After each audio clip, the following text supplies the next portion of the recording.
اور حضرت فاطمہ رضی اللہ تعالی عنہ کی اولاد ہوں گے، اور حضرت علی رضی اللہ تعالی عنہ اور حضرت فاطمہ سے جو اولادیں ہوئیں، ان سے جو اولادیں دنیا میں پھیلی ہیں، انہی کو سید کہا جائے گا، بقیہ اور کسی کو سید قرار نہیں دیا جائے گا۔ ایک خاص بات اور میں آپ کو بتا دوں کہ ہمارا اور آپ کا معاشرے کا قانون ہے کہ ہماری نسلیں چلتی ہیں کس سے؟ آدمی سے، لڑکے سے ہمارے خاندان کی نسل افزائی ہوتی ہے، نسلیں چلا کرتی ہے، بیٹیوں سے نہیں چلتی۔ لیکن حضور علیہ الصلوۃ والسلام کو اللہ پاک نے وہ مقام عطا فرمایا، وہ شان عطا فرمائی، وہ عظمت عطا فرمائی۔ اے رسول گرامی وقار، آپ کا کوئی بھی لڑکا اس لائق نہیں ہے، اتنا بڑا نہیں ہوا کہ جو شادی کرے اور آگے نسلیں چلے۔ حضور علیہ الصلوۃ والسلام کے شہزادے ہوئے اس دنیا میں، لیکن بچپن میں ان کا انتقال ہو گیا۔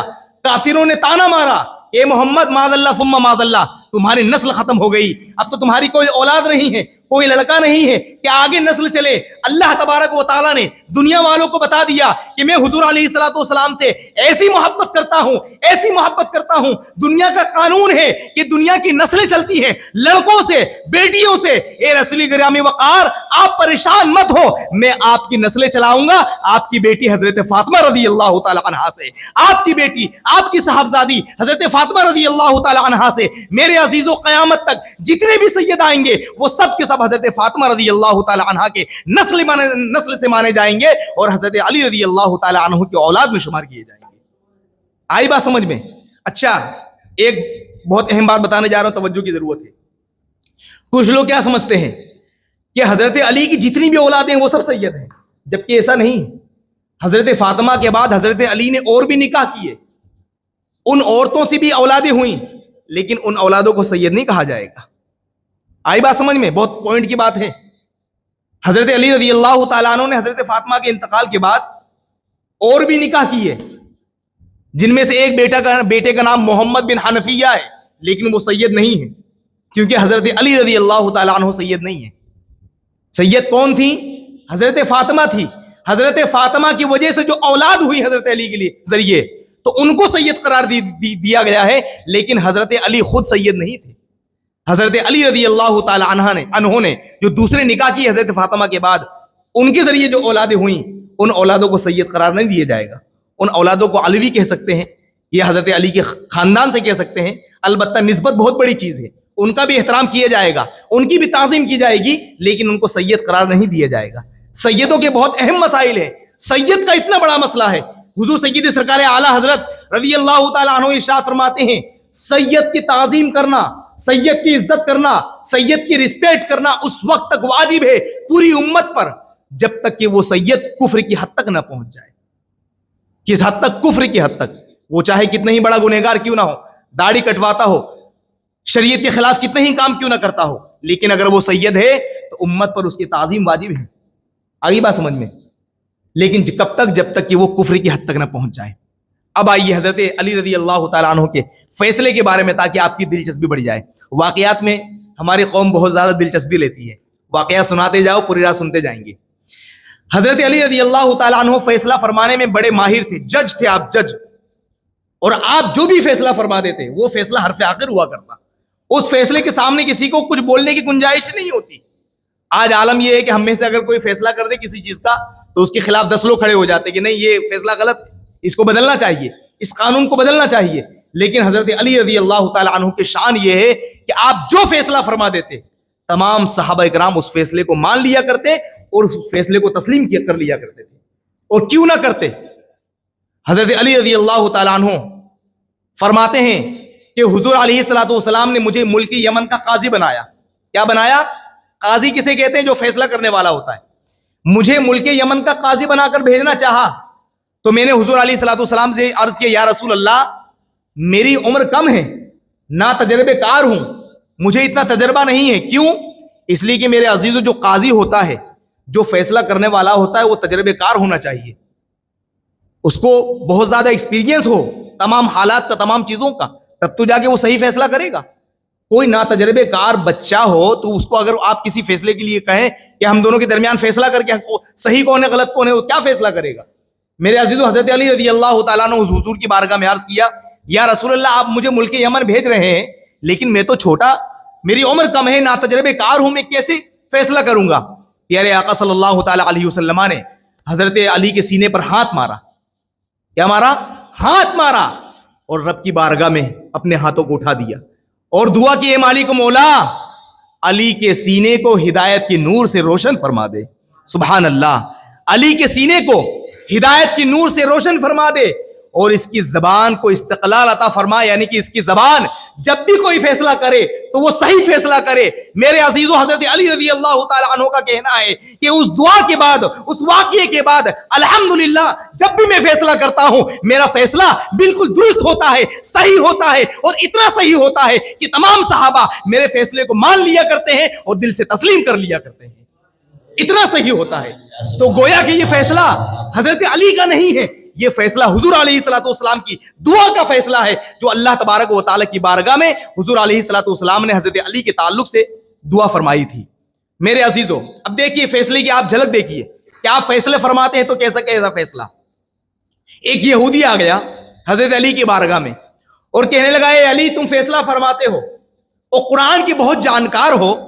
حضرت علی رضی اللہ تعالیٰ عنہ فرماتے ہیں قرآن کا علم مجھے بہت دیا گیا, یہاں تک کہ میں یہ بھی جانتا ہوں کہ کون سی آیت کب نازل ہوئی, کون سی آیت کہاں نازل ہوئی اور کون سی آیت کیوں نازل ہوئی, تمام چیزوں کا مجھے علم ہے.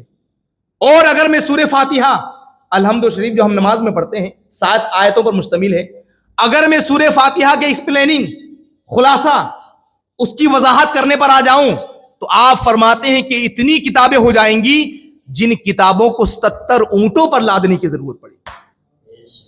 صرف سورہ فاتحہ کی بات ہو رہی ہے, پورے قرآن کی بات نہیں, صرف سورہ فاتحہ کی. حضرت علی فرماتے ہیں کہ صرف ان 7 آیتوں کو, ان کا خلاصہ, ان کی وضاحتیں, ان کے بارے میں اللہ پاک نے کیا ارشاد فرمایا اور اللہ تبارک و تعالیٰ کی اس میں کیا کیا مراد ہے, اگر یہ لکھنے پر آ جاؤں تو تقریباً 70 اونٹوں پر ان کتابوں کو لادنے کی ضرورت پڑے. اتنی زیادہ کتابیں اکٹھی ہو جائیں گی. یہ علم تھا حضرت علی رضی اللہ تعالیٰ عنہ کا. تو ایک یہودی آ گیا اور کہنے لگا, اے علی ہم نے سنا ہے تم قرآن کے بہت جانکار ہو, تم فیصلے بھی بہت اچھے کرتے ہو, اور ہم نے سنا ہے کہ اللہ تبارک و تعالیٰ کہتا ہے کہ قرآن میں ہر چیز کا علم ہے, ذرا یہ بتاؤ کہ تمہاری داڑھی گھنی ہے. حضرت علی رضی اللہ تعالیٰ عنہ کی داڑھی کیسی تھی؟ بالکل بھری ہوئی تھی, گھنی تھی, اور اس یہودی کی داڑھی کہیں جگہ سے نکلی ہوئی تھی تھوڑی تھوڑی. تو وہ کہتا ہے کہ ذرا یہ بتاؤ کہ قرآن میں تمہاری داڑھی کا ذکر کہاں ہے اور میری داڑھی کا ذکر کہاں ہے. یہودی بطور مذاق کہہ رہا تھا, ٹھٹھا ہنسی مذاق کرنے آیا تھا. حضرت علی رضی اللہ تعالیٰ عنہ فرماتے ہیں یقیناً تیری اس بات کا جواب بھی قرآن کریم میں دیا گیا ہے.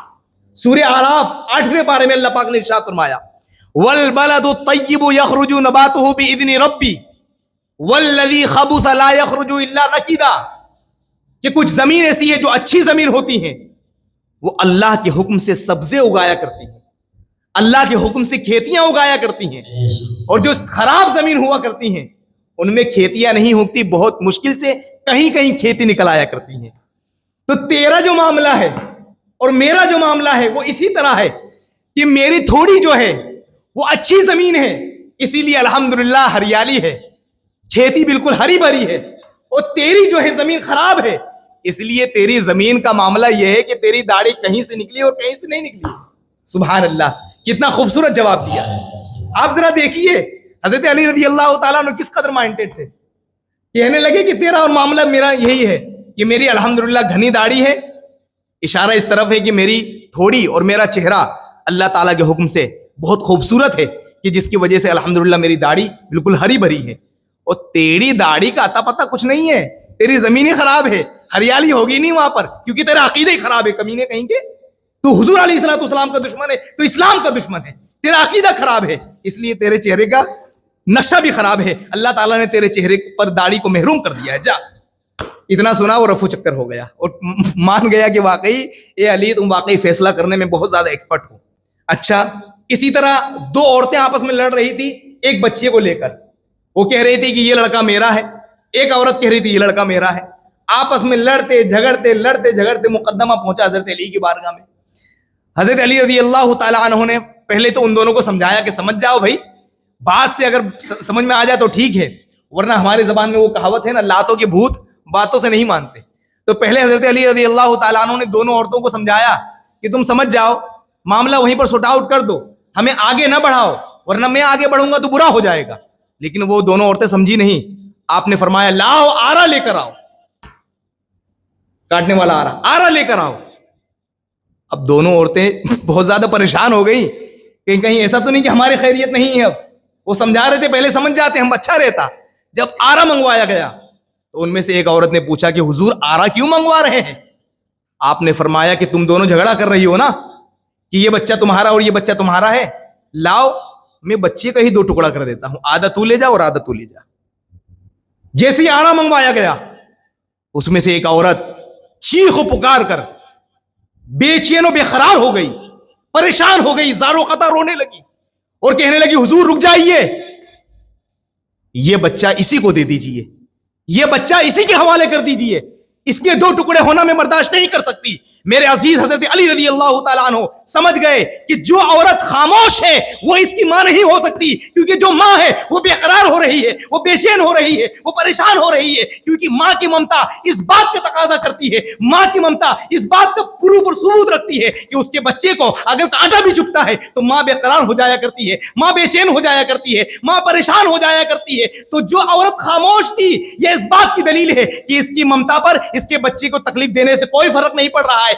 گویا کہ یہ عورت جھوٹ بول رہی ہے. حضرت علی رضی اللہ تعالیٰ عنہ نے اس بچے کو اس خاتون کے حوالے کر دیا جس خاتون نے کاٹنے کے لیے منع کیا تھا, وہ پریشان ہو گئی تھی اور اس خاتون سے کہنے لگے کہ تو جھوٹ بول رہی تھی, تجھے شرم نہیں آتی, میری بارگاہ میں آ کے, میرے دربار میں آ کے تو جھوٹ بولتی ہے. آخرکار اس عورت نے اپنا جرم قبول کر لیا اور کہنے لگی حضور واقعی میں جھوٹی ہوں, یہ بچہ تو اسی کا ہے اور اسی کے حوالے کر دیجیے. دیکھیے آپ, یہ بچہ اسی کا ہے اور اسی کے حوالے کر دیجیے. اب آخری فیصلہ حضرت عمر رضی اللہ تعالیٰ عنہ کی بارگاہ میں آیا. میں نے کہ پہلے کیا جملہ استعمال کیا کہ حضرت علی جو فیصلہ فرما دیتے تمام صحابہ اس فیصلے پر آنکھیں بند کر لیتے, کیونکہ تمام صحابہ کا عقیدہ تھا کہ حضرت علی کا فیصلہ در حقیقت حضور کا فیصلہ ہے. حضرت علی کا فیصلہ حقیقت میں حضور کا فیصلہ ہے. اسلامی سزا کیا ہے؟ اسلامی سزا یہ ہے کس کے لیے؟ زانی اور زانیہ کے لیے, زنا کرنے والی مرد اور زنا کرنے والے عورت کے لیے. اگر زنا کرنے والی, زنا سمجھ رہے ہیں آپ, بدکاری, شادی سے پہلے کسی غیر محرم لڑکی سے ناجائز تعلقات کر لینا, قائم کر لینا, اس کو زنا کہا جاتا ہے. ٹھیک ہے, اسلام میں سزا یہ ہے کہ اگر کنوارا لڑکا اور کنواری لڑکی نے آپس میں ناجائز تعلقات قائم کر لیے اور اسلامی حکومت ہو تو اسلامی سزا یہ ہے کہ ان کو 100 کوڑے لگائے جائیں. کتنے کوڑے؟ 100 کوڑے.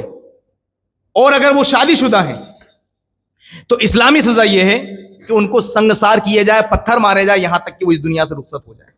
یہ اسلامی سزا ہے. ایک خاتون جو پیٹ سے تھی, وہ زانیہ تھی, اس نے زنا کر لیا. حضرت عمر رضی اللہ تعالیٰ عنہ کی بارگاہ میں فیصلہ آیا, مقدمہ آیا. حضرت عمر رضی اللہ تعالیٰ عنہ نے کہا کہ ٹھیک ہے اس کو سنگسار کرو, جبکہ وہ پریگننٹ تھی, حاملہ تھی. حضرت عمر رضی اللہ تعالیٰ عنہ نے فرمایا کہ اس کو سنگسار کیا جائے. پیارے آقا صلی اللہ تعالیٰ علیہ وسلم کے اس پیارے صحابی حضرت علی رضی اللہ تعالیٰ عنہ نے فرمایا نہیں, اس عورت کو سنگسار نہیں کیا جائے گا, کیونکہ اسلام یہ کہتا ہے جس نے جو گناہ کیا ہے اس گناہ کی سزا اسی کو دی جائے. اور اسلامی سزا اگرچہ سنگسار کرنا ہے لیکن یہ بھی ہے کہ اگر وہ حاملہ ہو تو پہلے وہ دنیا میں اپنے بچے کو پیدا کرے, جنے, اور پھر اس کے بعد اس کو سنگسار کیا جائے گا. یہ حضرت علی رضی اللہ تعالیٰ عنہ نے فیصلہ کیا. جب یہ بات حضرت عمر رضی اللہ تعالیٰ عنہ تک پہنچی تو آپ نے ایک تاریخی جملہ ارشاد فرمایا. آپ نے کہا لولا علی لہلک عمر, کہ اگر آج علی نہ ہوتے تو یقیناً عمر ہلاک ہو جاتا, عمر تباہ ہو جاتا. علی نے عمر کو بچا لیا ہے. یہ فیصلہ عمر سے غلط ہو گیا تھا. گویا کہ حضرت علی رضی اللہ تعالیٰ عنہ نے حضرت عمر رضی اللہ تعالیٰ عنہ کو ہلاک ہونے سے بچا لیا. حضرت عمر رضی اللہ تعالیٰ عنہ نے حضرت علی کے فیصلے کو ایسا قبول کیا گویا کہ حضرت علی رضی اللہ تعالیٰ عنہ بالکل اپنے فیصلے میں یقیناً 100% درست اور صحیح ہیں. میرے عزیزو ذرا غور کیجئے, حضرت عمر رضی اللہ تعالیٰ عنہ تک وہ عمر کہ جن کے مشورے اور جن کی رائے کے موافق اللہ تبارک و تعالیٰ قرآن کریم میں آیتیں نازل فرماتا ہے. جی ہاں, عمر کی شان یہ ہے کہ حضرت عمر رضی اللہ تعالیٰ عنہ اگر کوئی مشورہ دیتے, کوئی رائے قائم کرتے تو اللہ تبارک و تعالیٰ ان کے مشوروں کے مطابق قرآن کریم میں آیتیں نازل فرما رہا ہوتا. کتنا عظیم مرتبہ ہے آپ کا, کتنا بڑا مقام مرتبہ ہے. لیکن حضرت علی رضی اللہ تعالیٰ عنہ کے فیصلوں کو دیکھیے. آخری بات, حضرت علی رضی اللہ تعالیٰ عنہ کی شجاعت اور بہادری ماشاءاللہ کون نہیں جانتا، سبھی جانتے ہیں۔ میرے عزیز ایک واقعہ کہ اپنے بیان کو مکمل کرنا چاہوں گا۔ حضرت علی رضی اللہ تعالیٰ عنہ کی شجاعت اور بہادری پوری دنیا میں مشہور ہے، اور آپ کو اسی شجاعت کے لقب سے پوری دنیا میں جانا گیا ہے، اور یقیناً جانا جاتا، کیونکہ اللہ تبارک و تعالیٰ نے آپ کو جو اسد اللہ الغالب یعنی کہ اللہ کا شیر کا لقب دیا گیا ہے۔ میرے عزیزو، جنگ خندق کا موقع ہے، اسلام میں الگ الگ جنگیں ہیں، جنگ خندق کا موقع ہے، جنگ جاری و ساری ہونے والی ہے۔ ایک بدبخت کافر جس کا نام عمر بن عبد ود ہے، کیا ہے؟ عمر بن عبد ود، اور وہ اتنا بہادر تھا کہ 1000 سواروں کے برابر اکیلا وہ باقاعدہ طاقت رکھتا تھا، 1000 سپاہیوں کے برابر اکیلا طاقت اور قوت رکھتا تھا، اتنا بڑا بہادر تھا وہ۔ اس کی شہرت، بہادری کی شہرت اور چرچے تھے باقاعدہ، عمر بن عبد ود نام ہے اس کا۔ میرے عزیزو، جنگ خندق کے موقع پر وہ کہنے لگا کون ہے جو میرا مقابلے کے لیے آئے؟ تو حضور علیہ الصلوۃ والسلام کی بارگاہ میں حضرت علی کھڑے ہوئے اور عرض کرتے ہیں یا رسول اللہ مجھے اجازت دیجیے کہ میں اس سے جا کے مقابلہ کروں۔ پیارے آقا صلی اللہ علیہ وسلم نے حضرت علی کو بٹھا دیا اور کہنے لگے اے علی وہ عمر بن عبد ود ہے، بیٹھ جاؤ۔ پھر وہ دھاڑا کہ کون ہے جو میرا مقابلہ کرے، تکبری انداز میں، فخریہ انداز میں، یہ کسی میں ہمت نہیں ہے جو میرا مقابلہ کر سکے۔ میرے عزیزو، دوبارہ حضرت علی کھڑے ہوئے اور حضور علیہ الصلوۃ والسلام کی بارگاہ میں اجازت چاہی، آپ نے پھر بٹھا دیا کہ بیٹھ جاؤ۔ پھر تیسری مرتبہ اس نے دھاڑا، آواز لگائی کیا کوئی نہیں ہے جو میرا مقابلہ کر سکے؟ میرے عزیزو، آخر کار حضرت علی رضی اللہ تعالیٰ عنہ تیسری بار بھی حضور کی بارگاہ میں بڑے ہی ادب کے ساتھ، بڑے ہی مؤدبانہ طور پر گزارش کی یا رسول اللہ اب تو اجازت عطا فرمائیے، اب تو اجازت دے دیجئے۔ میرے عزیزو، حضرت علی رضی اللہ تعالیٰ عنہ کو پیارے آقا صلی اللہ تعالیٰ علیہ وسلم نے اجازت عطا فرما دی۔ اب حضرت علی رضی اللہ تعالیٰ عنہ میدان میں اتر گئے، جنگ خندق کا موقع ہے یہ، میدان میں اترے اور آپ نے کہا ہاں میں ہوں جو تیرے مقابلے میں آیا ہوں۔ اس وقت آپ کی عمر بھی کم تھی اور عمر بن عبد ود وہ اچھا خاصا عمر کا، پورے مکے میں اس کی بہادری کے اور اس کی طاقت و قوت کے چرچے اور شہرے تھے۔ میرے عزیز، اس نے کہا تو کون ہے؟ تو حضرت علی رضی اللہ تعالیٰ عنہ نے فرمایا میں علی ہوں، ابو طالب کا لڑکا، ابو طالب کا شہزادہ۔ میرے عزیزو، وہ عمر بن عبد ود کہتا ہے کہ تو میرا مقابلہ کرے گا؟ تو میرا مقابلہ کیسے کر سکتا ہے؟ اور وہ گھوڑے پر سوار تھا اور حضرت علی رضی اللہ تعالیٰ عنہ پیدل تھے، تو وہ بھی اپنے گھوڑے سے نیچے اتر آیا اور کہنے لگا کہ تو مجھ سے مقابلہ کرے گا۔ حضرت علی رضی اللہ تعالیٰ عنہ نے فرمایا اے عمر بن عبد ود، تو میری حالت کو مت دیکھ، میں تجھ سے مقابلہ کرنے آیا ہوں، تو مقابلے کے لیے تیار ہو جا۔ میرے عزیزو، حضرت علی رضی اللہ تعالیٰ عنہ کی یہ بات سن کر وہ غضب میں آ گیا، وہ غصے میں آ گیا اور کہنے لگا تو کیسی بات کرتا ہے؟ تو مجھے کہہ رہا ہے کہ مقابلے کے لیے تیار ہو جاؤں، تو مقابلے کے لیے تیار ہو جا۔ میرے عزیزو، عمر بن عبد ود نے وہاں سے باقاعدہ ایک وار کیا، اس وار کو حضرت علی رضی اللہ تعالیٰ عنہ نے ڈھال سے روکنا چاہا، لیکن وار اتنا سخت تھا کہ وہ ڈھال کو توڑتا ہوا، وہ تلوار جو ہے ڈھال کو توڑتی ہوئی باقاعدہ آپ کے سر پر آ کر لگی، جس کی وجہ سے آپ کا سر ذرا زخمی ہو گیا۔ میرے عزیزو، حضرت علی رضی اللہ تعالیٰ عنہ نے پھر پلٹ کر جب وار کیا تو اس کے 2 ٹکڑے کر دیے، 2 ٹکڑے کرنا تھا، اور آپ نے 2 ٹکڑے کر کے نعرہ تکبیر اور نعرہ رسالت کی صدا بلند کی۔ آپ نے جب نعرہ تکبیر کی صدا بلند کی، حضور علیہ الصلوۃ والسلام نے بھی آپ کی آواز کو سنا، آپ نے کہا اللہ اکبر، اللہ اکبر، اللہ اکبر، اللہ اکبر، اور وہ دشمن اسلام زمین پر خاک و خون میں لت پت پڑا ہوا تھا، آخری سانسیں لے رہا تھا۔ حضرت علی رضی اللہ تعالیٰ عنہ نے 2 ٹکڑے کر کے اس کو واصل جہنم کر دیا۔ گویا کہ آس پاس کی فضائیں اس بات کی طرف اشارہ کر رہی تھی کہ لفظ شیر شاہ مردہ شیر یزداں قوت پروردگار، شاہ مردہ شیر یزداں قوت پروردگار، لا فتح الا علی لا سیف الا ذوالفقار، لا فتح الا علی لا سیف الا ذوالفقار، کہ اللہ تبارک و تعالیٰ نے حضرت علی کو وہ مقام عطا فرمایا ہے کہ علی جیسا کوئی بہادر نہیں ہے اور علی جیسی کسی کی تلوار نہیں ہے، علی جیسی کسی کی تلوار نہیں ہے۔ ذوالفقار حیدری اسی لیے مشہور ہو گئی، حالانکہ حقیقت میں تلوار کس کی تھی؟ وہ حضرت علی نبی کریم صلی اللہ علیہ وسلم کی، لیکن جب وہ حضرت علی کے ہاتھ میں آتی تب وہ اپنا رنگ دکھاتی، تب وہ اپنا مزد دشمنان اسلام کو چکھاتی، اور آپ کو پتا ہے لا فتح الا علی لا سیف الا ذوالفقار یہ کس کے الفاظ ہیں؟ جنگ بدر میں، روایتوں میں آتا ہے جنگ بدر میں جو اسلام کی پہلی جنگ ہے، آسمان سے فرشتے اتر رہے تھے اور یہ پکارتے اتر رہے تھے لا فتح الا علی لا سیف الا ذوالفقار.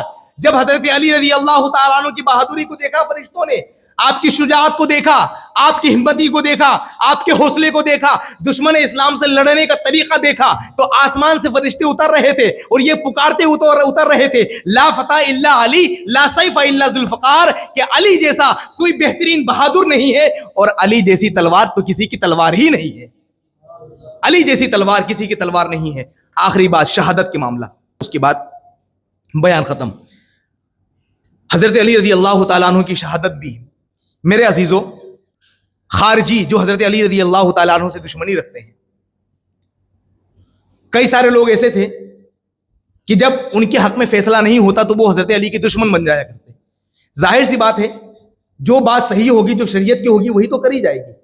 اب وہاں پر نہ رشتہ داری دیکھی جائے گی، نہ قربت دیکھی جائے گی، اور نہ کوئی سورس دیکھی جائے گی کہ ہاں یہ ہمارا قریب ہی. اور یاد رکھیے گا شریعت کی تلوار ہر کسی کے لیے برابر ہے، وہ چاہے عالم ہو یا غیر عالم ہو. اگر عالم کے لیے نماز چھوڑنا حرام ہے تو غیر عالم کے لیے بھی نماز چھوڑنا حرام ہے. اگر عالم کے لیے جھوٹ بولنا حرام ہے تو غیر عالم کے لیے بھی جھوٹ بولنا حرام ہے. اگر عالم کے لیے سود کا بیاج کا کاروبار کرنا حرام ہے تو غیر عالم کے لیے بھی حرام ہے. شریعت اسلامیہ تمام مسلمانوں کے لیے برابر ہے. آج ایک مسلمانوں میں دو پارٹی بندی بنی ہوئی ہے کہ جو غیر عالم ہیں، جو عالموں کی فہرست میں نہیں ہے، یعنی کہ جو جاہلوں میں شمار کیے جاتے ہیں، جو غیر عالموں میں شمار کیے جاتے ہیں، گویا کہ شریعت کا حکم ان کے لیے الگ ہوتا ہے اور علماء کے لیے الگ ہے. حضرت آپ تو امام صاحب ہیں، آپ تو مولانا صاحب ہیں، آپ نے یہ کیسا کر دیا؟ کیوں بھائی؟ مولانا صاحب تو وہ بعد میں بنے، پہلے تو مسلمان تھے نا وہ، اور مسلمان وہ ہیں تو مسلمان آپ بھی ہیں، مسلمان وہ ہیں تو مسلمان آپ بھی ہیں. اور بحیثیت مسلمان ایز اے مسلم شریعت کا حکم سب پر برابر لاگو ہوتا ہے. یہی تو ہمارے اسلام کی بیوٹی اور خوبصورتی ہے کہ شریعت کا حکم سب پر برابر لاگو ہوتا ہے. اگر بچہ بالغ ہو گیا تو جو حکم 50 سال کے بوڑھے پر لاگو ہوگا وہی حکم 12 سال 15 سال کے بچے پر بھی لاگو ہوگا اگر وہ بالغ ہو گیا ہے تو. ٹھیک ہے نا؟ تو یہ بالکل پارٹی بندی لوگوں نے اپنے دل و دماغ میں بٹھا کے رکھی ہے کہ عالموں کے لیے شریعت کے حکم الگ ہے اور جاہلوں کے لیے الگ ہے، جبکہ ایسا نہیں ہے. تو حضرت علی رضی اللہ تعالیٰ عنہ کئی مرتبہ فیصلے فرماتے تو کچھ لوگ آپ سے ناراض ہو جاتے کہ اے علی، میں تو تمہارا قرابت دار ہوں، میرے تو تم سے اچھے تعلقات ہیں، میرے حق میں فیصلہ ہونا چاہیے. لیکن حضرت علی رضی اللہ تعالیٰ عنہ ہی نہیں بلکہ جو بھی اللہ سے ڈرنے والا ہوگا وہ بندہ باقاعدہ وہی فیصلہ کرے گا جس کا حکم اللہ اور اس کے رسول نے عطا فرمایا ہے. ابھی جیسے کہ ابھی 1-2 سال پہلے کی بات آئی، بہار میں ایک امام صاحب کو قتل کر دیا گیا. پتہ ہے آپ کو؟ بہار میں ایک امام صاحب کی ہتیا کر دی گئی. وجہ سامنے نکل کر آئی تو رونگٹے کھڑے ہو گئے. کیا وجہ سامنے نکل کر آئی؟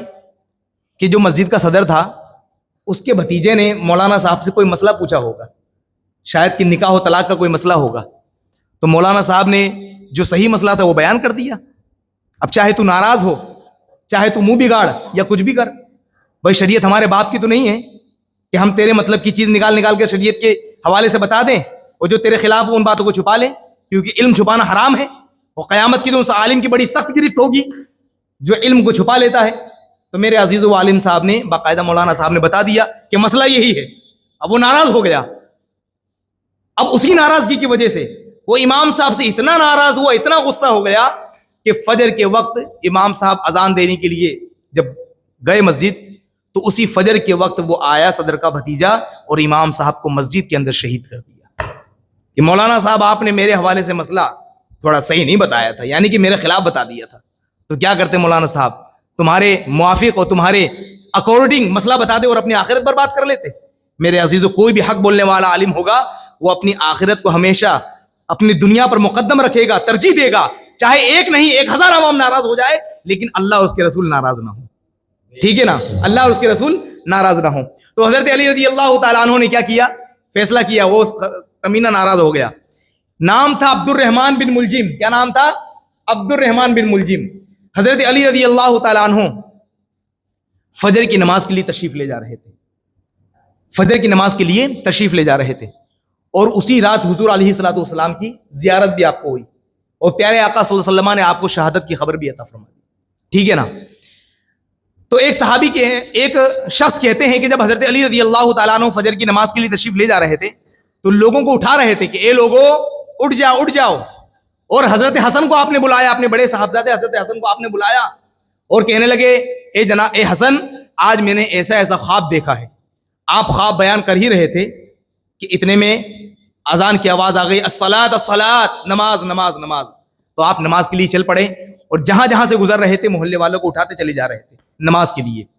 تو ایک شخص کہتے ہیں کہ جب حضرت علی رضی اللہ تعالیٰ عنہ فجر کی نماز کے لیے جا رہے تھے تو ہم نے دیکھا کہ بطخیں جو وائٹ کلر کی ہوتی بطخیں, وہ بطخیں, کئی ساری بطخیں آپ کے سامنے آ گئیں اور چیخنے لگی, چلانے لگی.